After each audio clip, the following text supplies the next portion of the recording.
Once upon a time, two retired teachers decided to convert their garage into a pottery studio. Along with their daughter and son, they built a business around the idea that the world could use a little more art and a lot more artists. We're the Kaya family. Welcome to Wocky Pots. Hi everybody, how you doing? How you been? How are things? Shane and Diana here with another coffee time here at Wocky Pots Studio. Yes. We have a little bit of a celebration today.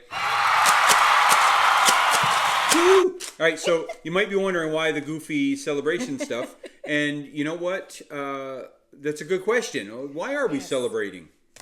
Well, it is our 1 year anniversary of coffee time. We've been doing these videos for you guys for a year now, and that is cause for celebration.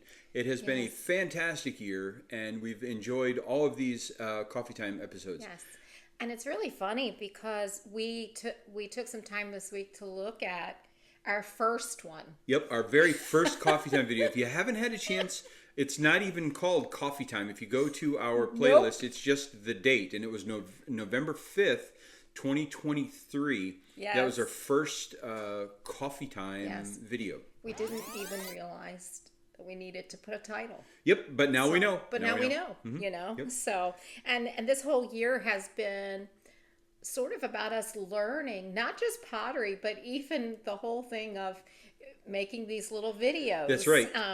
From that very first one of the things Christopher mentioned was, my goodness, that's so blurry. Right. We were recording these at a lower resolution back then, uploading them at a lower resolution. And we also didn't have access to a microphone. No. So the sound quality was really poor. Yep. And there's the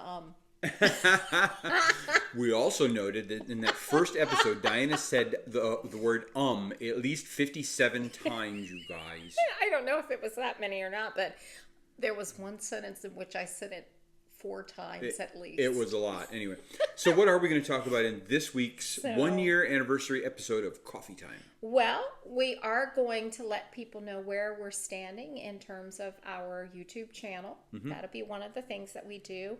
We'll also talk about last week. We have a question this week to answer that our good friend Lainey over in New Zealand from Lainey's Crafting Creations asked us, and I wanted to answer her question for everybody. It's a great question. Mm-hmm. And then we'll talk just briefly about what's coming up in the week ahead. Mm-hmm. All right. Sounds good. So I got to start with my very exciting news about the wheel. Oh, we don't get to do the YouTube thing first? Okay, we can.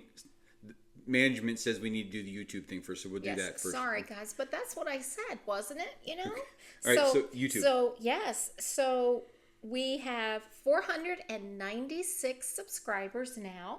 We are on our way to 1,000. Yes. So if you have not invited somebody to like and subscribe, please do that. It helps us out immensely. We're trying to get to 1,000. And as many of you know, we have folks that are viewing on all continents except for Antarctica. Right. If you have any friends or relatives in Antarctica, tell them to give us a anyone sub, working please. Down there.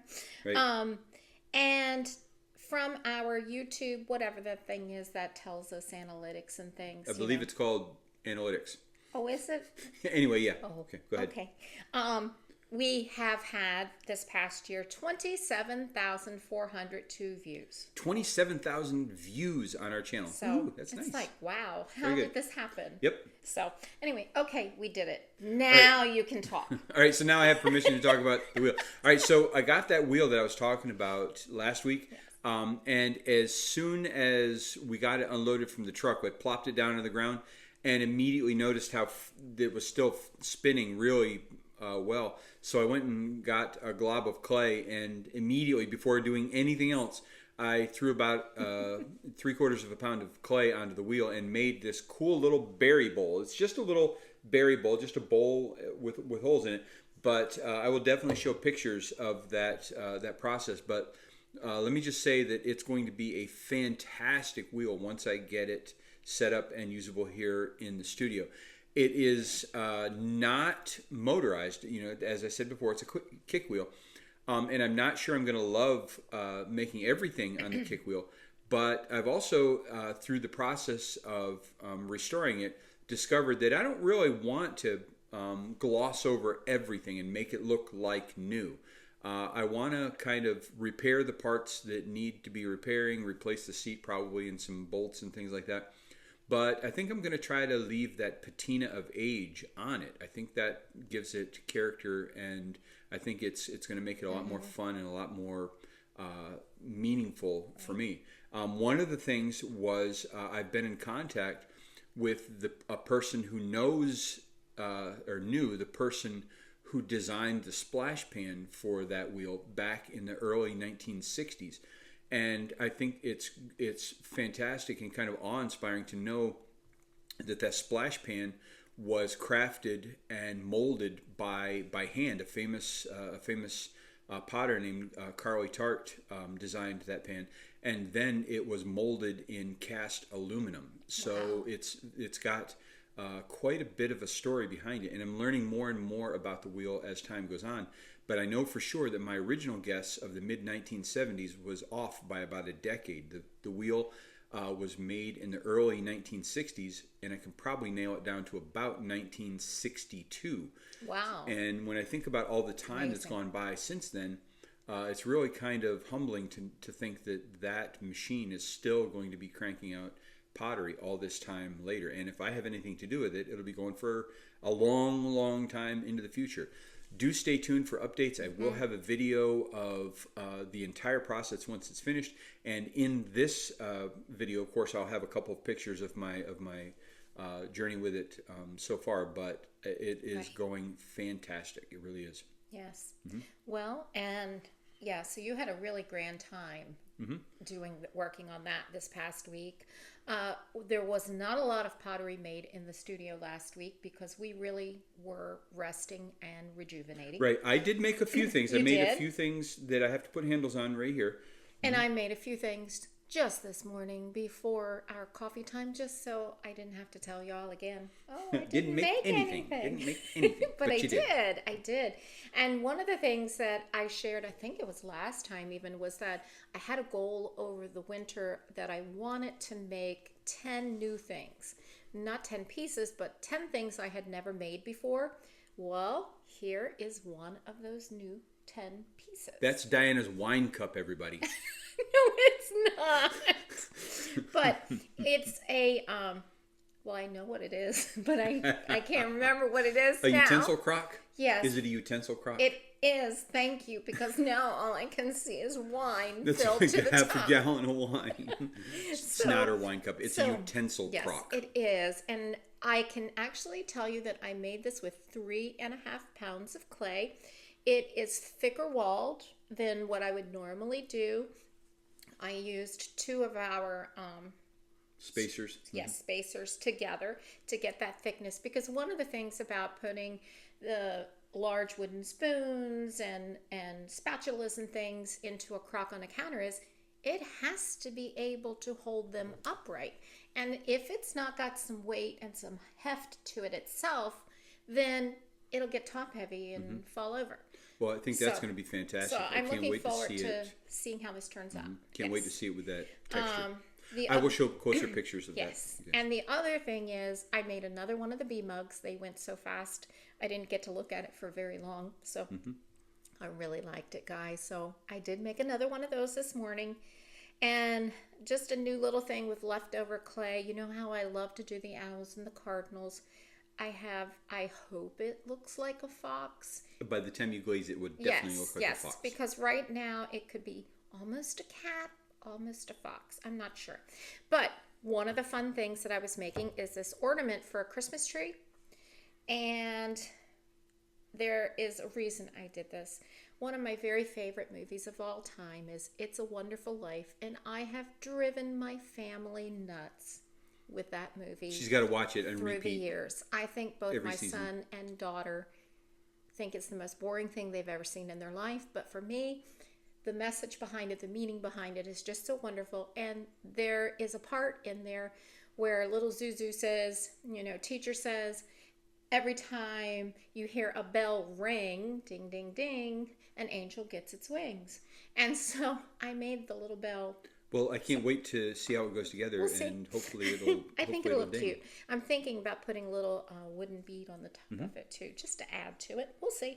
Very good. So that's kind of what I did this morning, guys.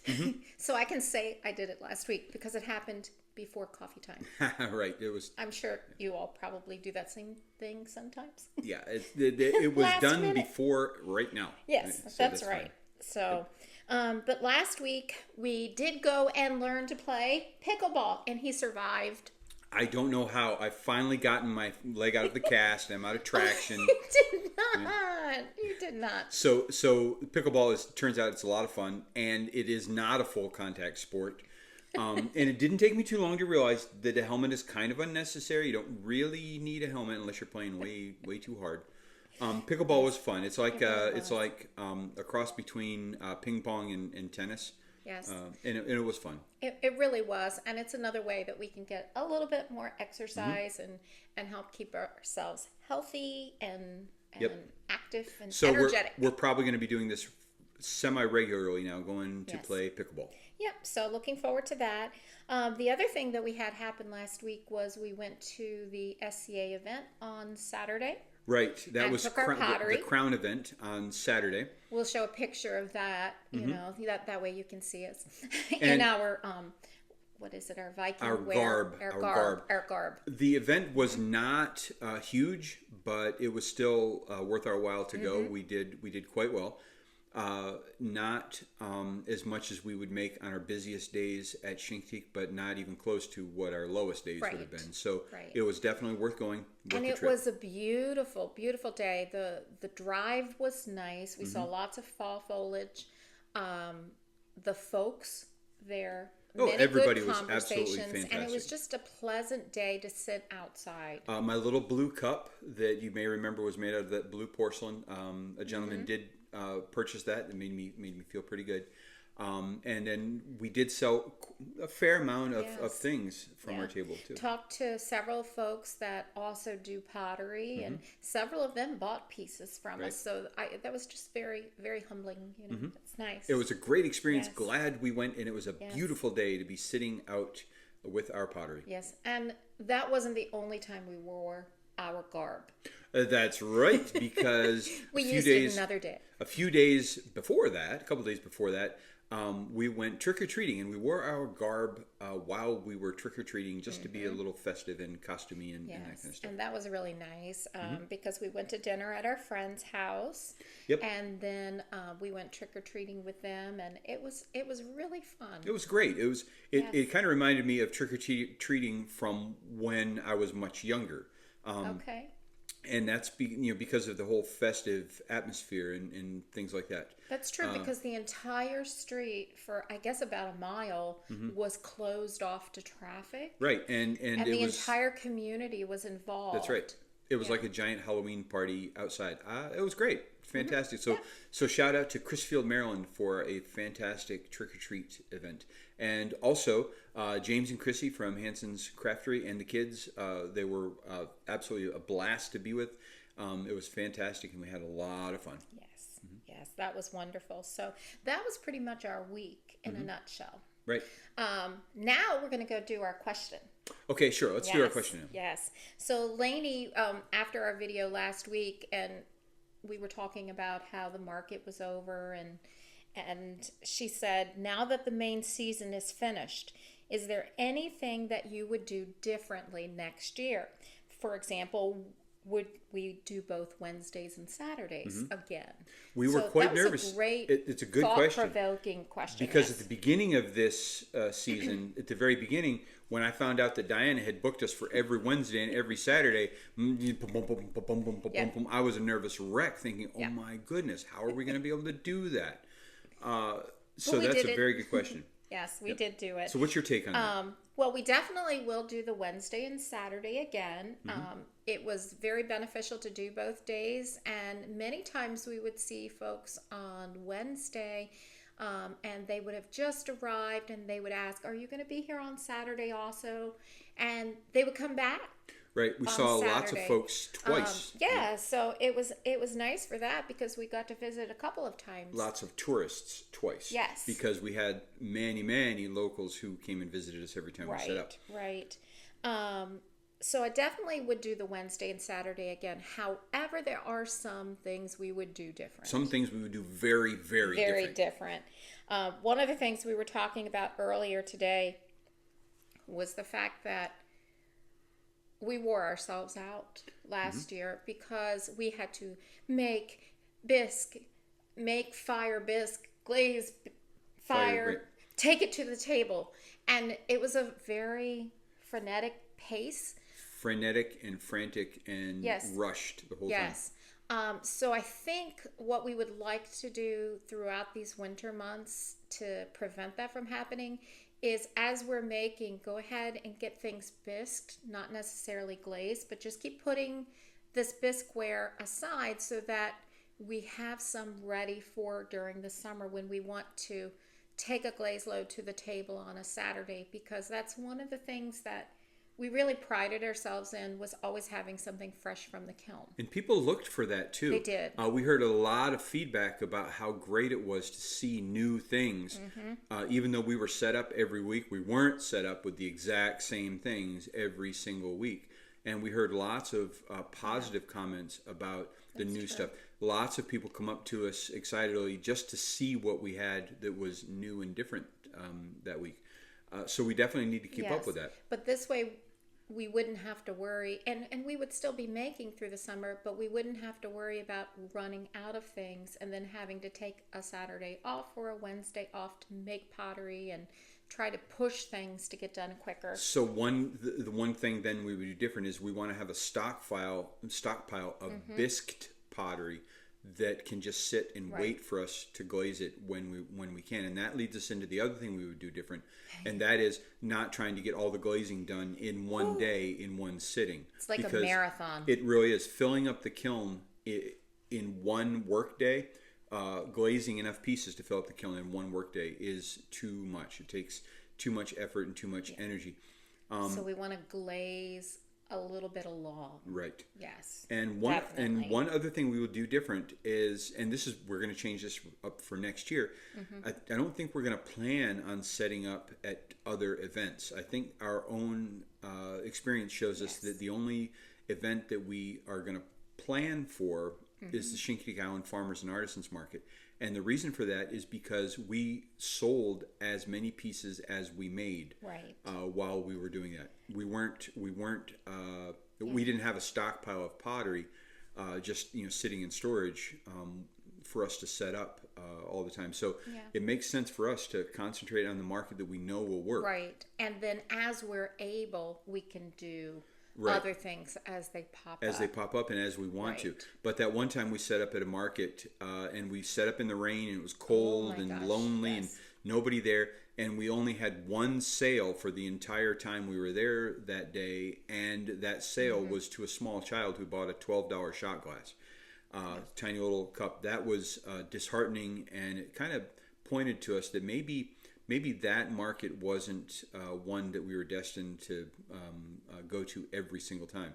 Now, don't get me wrong, we always had fun at our setups. It was always enjoyable. Definitely. But the Chincoteague Island Farmers and Artisans Market has shown us that that is sufficient for our main plans. Now, as you said, something might pop up, and we're invited to different events sometimes, and we like to always go when we're invited. So we'll be able to do that, but our concentration will be that one market. We want to not spread ourselves too thin and say, oh, we're going to do another farmers market also.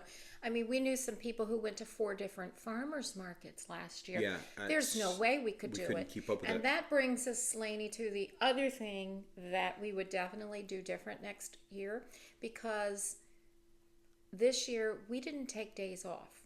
Every once in a blue moon, there would be a day off. By chance, more of Yes, but next year I want to actually schedule so that we have 2 days that we are off, the 2 days that we go to the market, and then 3 days that we're here in the studio making and glazing pottery. So, and I think that's important. if we get far enough ahead of the game this winter with the amount of pieces, I think we can do that. That's realistic to have 2 days out of the studio. That does not seem impossible, but man, it sure felt impossible for us this past season. It really was. We couldn't have kept up. We just couldn't have, and so we gave up days off so that we could keep up. So I think we'll be better next year in that, and so thanks to your question, it actually has given us an opportunity to really think about those things that we are going to do different and the things that we will do the same. So we're going to treat it more like a store, more like we'll have actual hours where we're in the studio, as opposed to whenever we're awake. There's a pretty good chance we're in the studio. Yes. So, but that brings us now to this coming week, because it's Monday. Yep. Time to start another week. Yes. Yep. So we have things going on this week. No events to go to, though. Just things that we want to do here in the studio. We want to go do some bowling this week. We want to play some pickleball this week. We're going to go on some walks this week. So I'm really hoping to get that wheel finished this week. I think if I work on it for a couple solid days, it can be restored, and I can get it finished so that it can be in the studio, and we can actually use that here in the studio. Right. And then the other thing that we're going to be doing, as well as making some pottery, is we want to work on our channel. Right. Our YouTube channel has been fantastic. It's been a really unexpected joy. But it's time for us to redo our opening segment, and because after all, it's been a year, so it would be nice to give a better which our intro I like, but maybe things new have pictures, changed. new stuff, and possibly start doing what other YouTubers do: put links right in the video and be a little more active with our audience, with you guys. Yes. And I know we want to include more tutorials and things like that. And I've had people say to me that they would love to see me sit and glaze. And I'm like, well, I can happily do that and share, my whatever techniques I might have. Not that it's anything brand new or extravagant or whatever, but sometimes it's just helpful to see someone else do something. Right. I know I love watching potters on YouTube. And watching how their thinking process is different than mine, and how they're making technique is different, and that helps me quite a lot in my pottery journey. Yes. So lots to do this coming week, but no events to go to. No events. It's a good feeling to just be home. Right.